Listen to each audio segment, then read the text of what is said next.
नमस्कार दोस्तों। आज हम बात करेंगे विभूतिपाद के 26वें सूत्र के बारे में।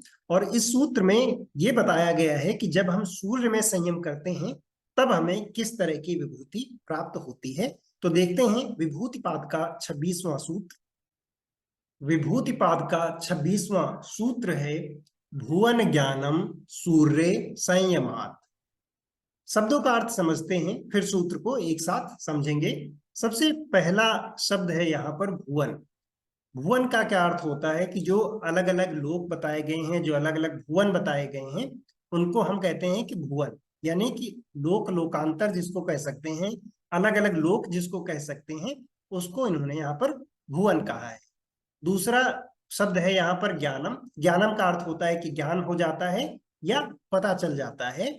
और फिर अगला पद आता है सूर्य। सूर्य का मतलब है कि सूर्य में संयम, संयमात। संयमात का अर्थ है कि संयम करने से।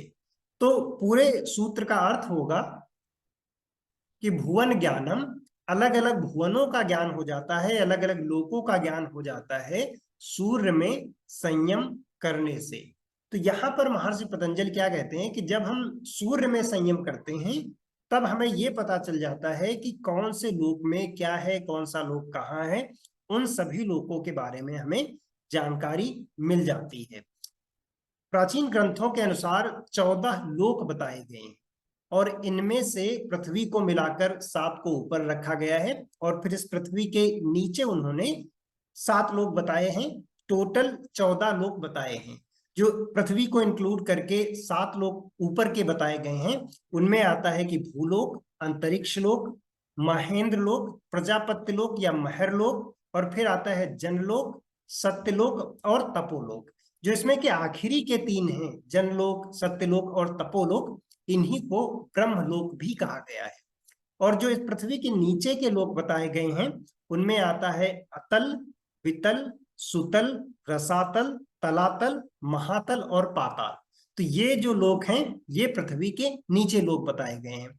तो यहाँ पर जब महर्षि पतंजलि कहते हैं कि जब हम सूर्य में संयम करते हैं, सूर्य में ध्यान धारणा समाधि करते हैं, तब हमें इन लोकों के बारे में जानकारी प्राप्त हो जाती है। तो इस सूत्र में बस यही बताया गया है। इस योग की जानकारी को सभी लोगों तक पहुंचाने में सहयोग करें। इसके लिए चैनल को सब्सक्राइब कर लीजिए और ज्यादा से ज्यादा लोगों तक इसको शेयर कीजिए। धन्यवाद।